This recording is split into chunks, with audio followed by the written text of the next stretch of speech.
uzi imyaka uruta Fifi wema. Ariko bro, kugisaba nabi bakanakikwima noneho ukagenda umwana umubabaje, unamurakaje, unamurijije. Ukagenda umwana akwimye noneho umubabaje, unamurijije. Kubera yakwimye nagutegereje uno munsi, naragutegereje kugira ngo mbivuge ugiye kurongora. Tessy, ndabizi ntacyo mpfa nawe umbabarire. Ariko ndabizi at least umugabo ugiye kurongorwa nawe ibi bintu ndimo ndavuga ushobora kubimuziho. Ibintu byinshi ntabwo naza hano mbivuga imihanda, bimwe biba biza gushirishamo abantu. I last warning shizo afro papi bro, ntabwo ari uko basabije. Murimo murakina Fifira ya mumufate mu mushire ku ruhande. Juno, murabizi ko mwakoranye na Fifira ku kigo mwigana hamwe, mwamwimye amakorabo mwese. Muheto uri imfura. Muheto uri imfura. Abantu batazi Muheto wariwe ni B-Threy. Uri umujungo wari w'imbuto bro. Uzikuramo right? Asanga yacomye irenga.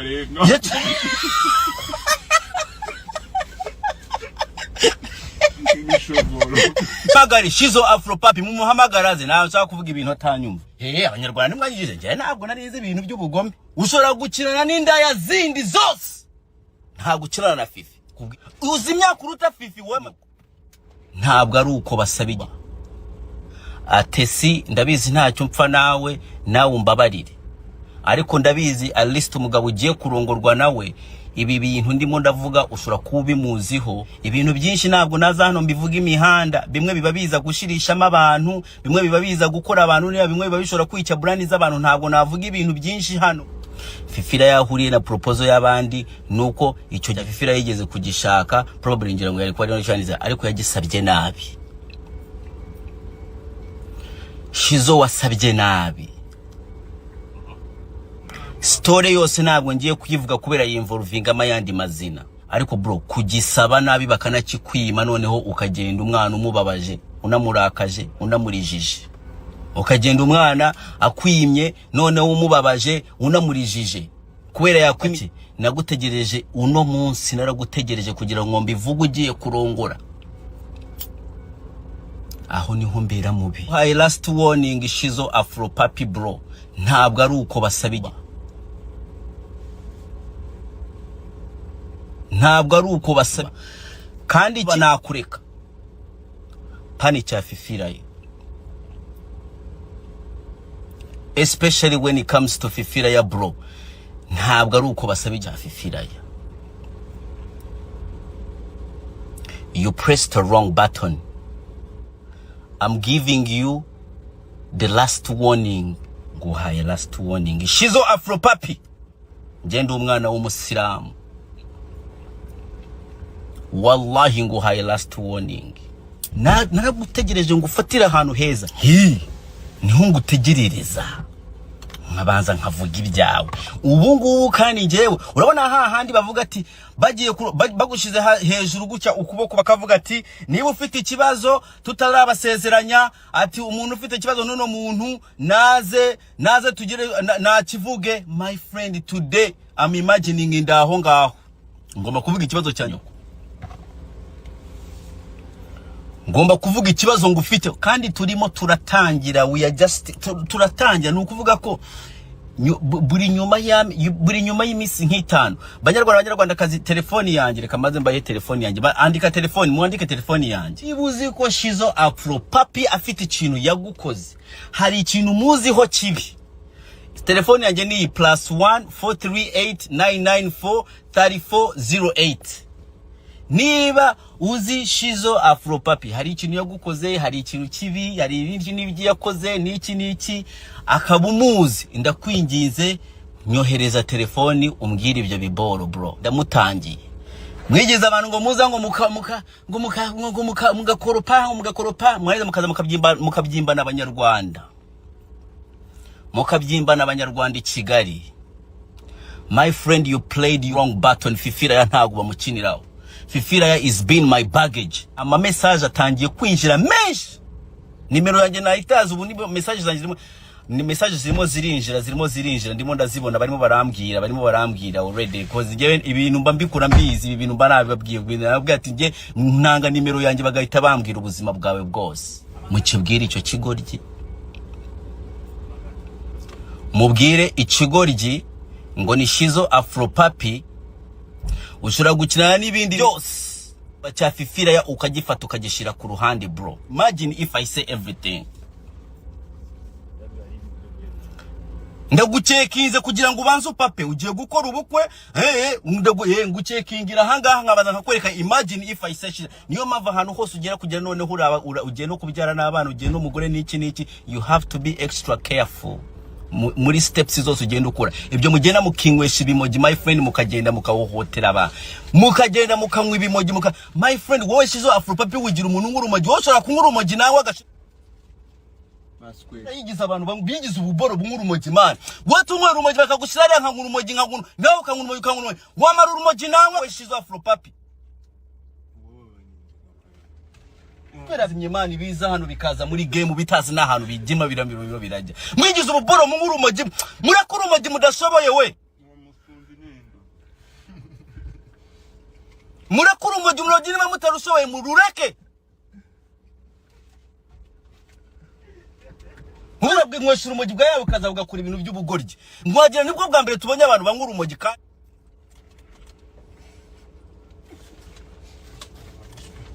my friend. Nge na Fifi tuvuye kure wefa niba fazo niba ari iki niba ari Shizo niba ari iki ndakwingi nundi muntu wese wo muri industry bro ndabinginze murimo murakina Fifi ya mumufate mumushyire ku ruhande. Juno murabizi ko mwakoranye na Fifi ya ku kigo mwigana hamwe mwamwimye amakorabo mwese. Muheto uri imfura. Muheto uri imfura. Abantu batazi Muheto wariwe ni B-Threy niwe Muheto. Kandi Muheto kumenya kuri imfura ni Imana yabikoreyemo. Indirimbo wamuhereho korabo niyo ndirimbo yambi yakitinze ye irimirana kora neza ku mihanda. Abantu nari narabagoye guhamagara Shadibu, hamagara Muyango, mpostingira Fifi ya mpostingira ibingibi nabo bakumva ndimo ndabagora niki. Niyo mpamvu ujya bona Fifi naramubwiye Fifi ya sohora indirimbo ubyihorera ibindu bindekere, nta gusubira kuri televiziyo, nta gusubira kuri iki. Niba shaka baguhamagare umwana ndwaniriye intambara gashi ya bro. Wewe Shizo Afro Papi wafashe mushingwe n'uburyo ikindi manu imoso uyifatisha intare kanyoko koko kwe gufasha ibintu bibiri biri very dangerous my friend. Mukuremo imbuto urumujungo rwari imbuto bro uzikuramo right. Usanga yacomye irengarenga.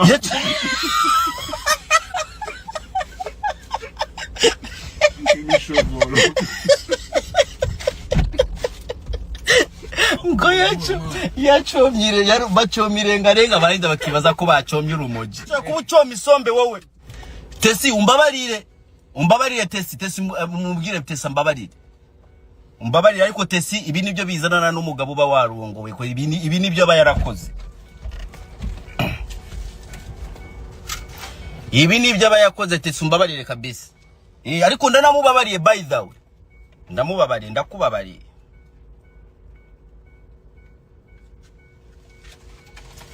Ndakubabariye bro. Ariko ni umva ndakwinginze nkurumoji neza. Nwa urumoji neza bro. Nwa urumoji neza. Nuzajya urumoji uzajya ugenda ahantu wiyubahe.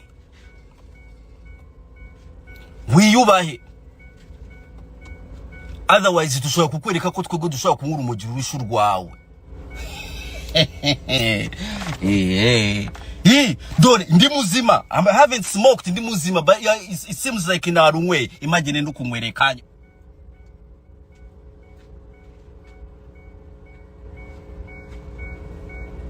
Ndukunywereye wowe.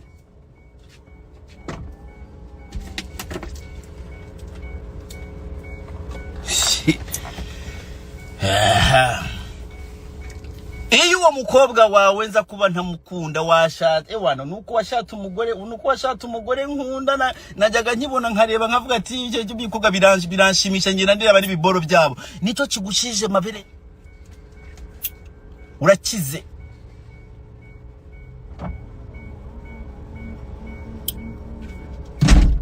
ndabona na Jess Kwiza yaraje hano naringiye kumuguteza kandi Jess Kwiza urabizi ko kwanga kubi reka mwihorere reka je sinzane hano je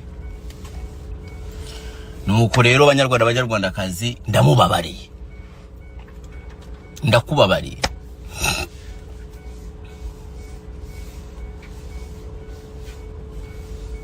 uzi imyaka uruta Fifi wema ariko bro kugisaba nabi bakanakikwima noneho ukagenda umwana umubabaje unamurakaje unamurijije ukagenda umwana akwimye noneho umubabaje unamurijije kubera yakwimye nagutegereje uno munsi naragutegereje kugira ngo mbivuge ugiye kurongora Tessy ndabizi ntacyo mpfa nawe umbabarire ariko ndabizi at least umugabo ugiye kurongorwa nawe ibi bintu ndimo ndavuga usura kubimuziho ibintu byinshi ntabwo naza hano mbivuga imihanda bimwe biba biza gushirishamo abantu high last warning shizo afro papi bro ntabwo ari uko basabije murimo murakina Fifira ya mumufate mu mushire ku ruhande Juno murabizi ko mwakoranye na Fifira ku kigo mwigana hamwe mwamwimye amakorabo mwese Muheto uri imfura Muheto uri imfura abantu batazi Muheto wariwe ni B-Threy uri mujungo rwari w'imbuto bro uzikuramo right usanga yacomye irengarenga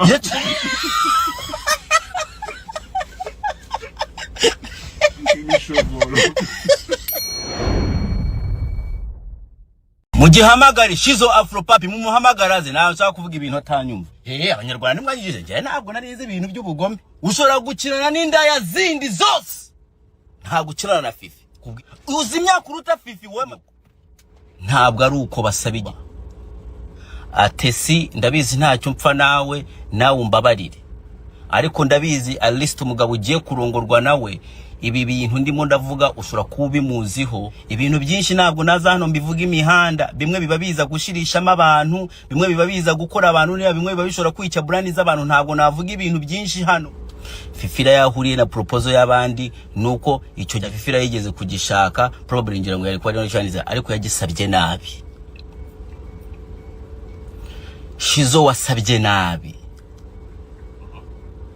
story yose ntabwo ngiye kuyivuga kubera yinvolvinga amayandi mazina ariko bro kugisaba nabi bakanakikwima noneho ukagenda umwana umubabaje unamurakaje unamurijije ukagenda umwana akwimye noneho umubabaje unamurijije kubera yakwimye nagutegereje uno munsi naragutegereje kugira ngo mbivuge ugiye kurongora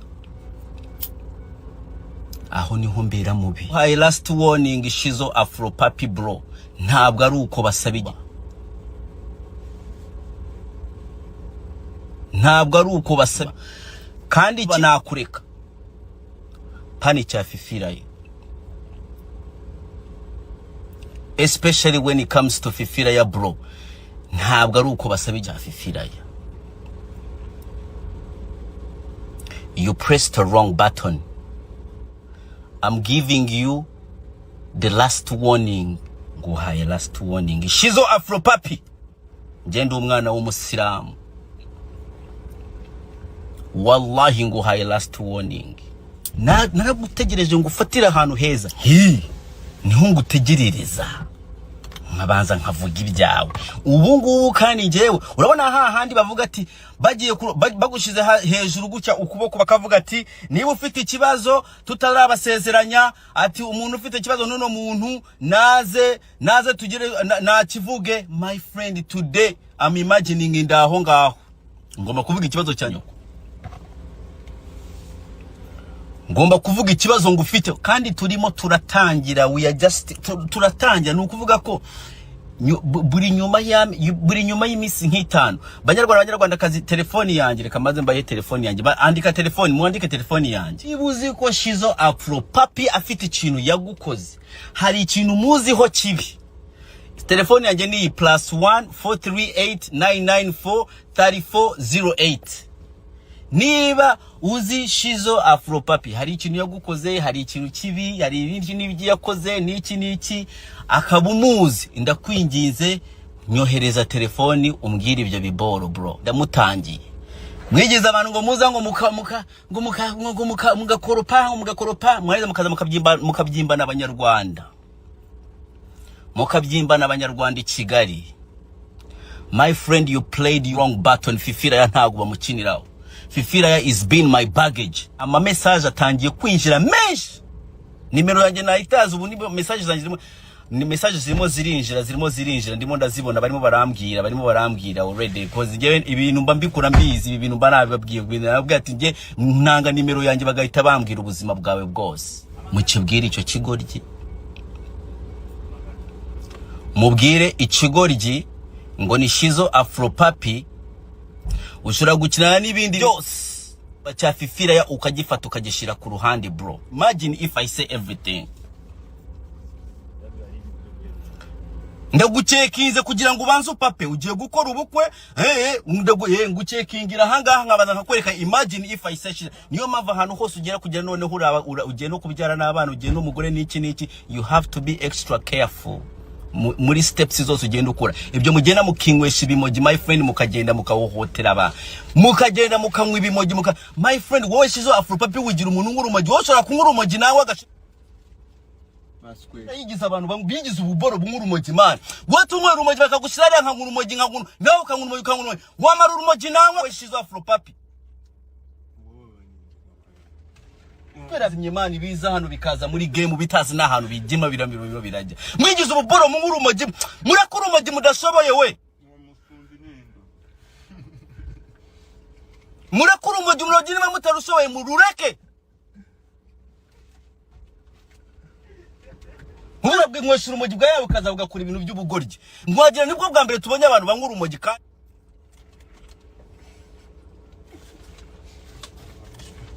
My friend nge na Fifi tuvuye kure wefa niba fazo niba ari iki niba ari Shizo niba ari iki ndakwingi nundi muntu wese wo muri industry bro ndabinginze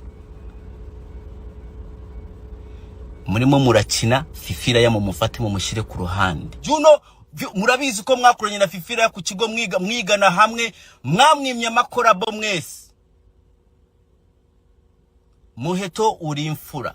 Muheto uri imfura. Abantu batazi Muheto wariwe ni B-Threy niwe Muheto. Kandi Muheto kumenya kuri imfura ni Imana yabikoreyemo. Indirimbo wamuhereyeho korabo niyo ndirimbo ya mbere yakitinze ye irimirana kora neza ku mihanda. Abantu nari narabagoye guhamagara Shadibu hamagara Muyango mpostingira Fifiraya mpostingira ibingibi nabo bakumva ndimo ndabagora niki. Niyo mpamvu ujya bona Fifiraya naramubwiye Fifiraya sohora indirimbo ubyihorera ibindu bindekere nta gusubira kuri televiziyo nta gusubira kuri iki nibashaka baguhamagare.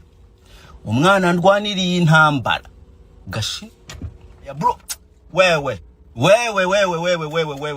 Shizo Afro Papi wafashe mushingwe n'uburyo ikindi manu imoso uyifatisha intare kanyoko koko kwe gufasha ibintu bibiri biri very dangerous my friend. Mukuremo imbuto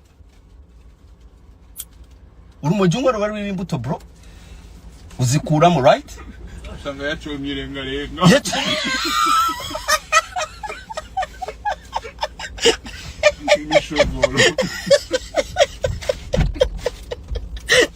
ngo yacomye bacomye irengarenga barinda bakibaza ko bacomye urumoji kuba ucoma isombe wowe. Tessy umbabarire Tessy mubwire Tessy umbabarire ariko Tessy ibi nibyo bizanana n'umugabo uba warongowe ko ibi nibyo aba yarakoze. Ibi nibyo aba yakoze Tessy umbabarire kabisa. Ariko ndanamubabariye by the way. Ndakubabariye.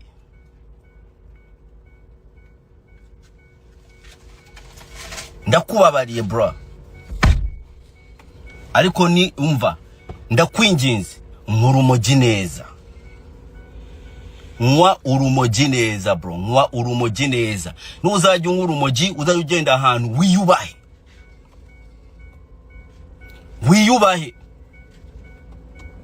Otherwise dushobora kukwereka ko twego dushobora kunyura urumoji rurishu rwawe.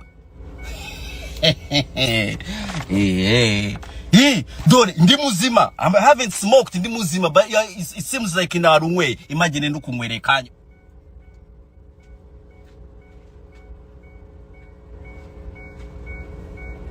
Ndukumwereye wowe.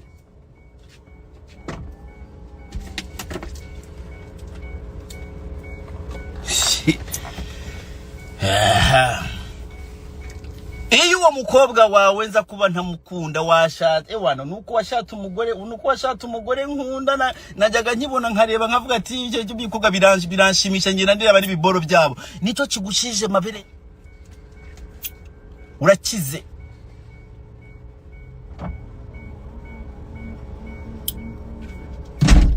ndabona na Jess Kwiza yaraje hano naringiye kumuguteza kandi Jess Kwiza urabizi ko kwanga kubi reka mwihorere reka je sinzane hano je nuko rero banyarwandakazi ndamubabariye ndakubabariye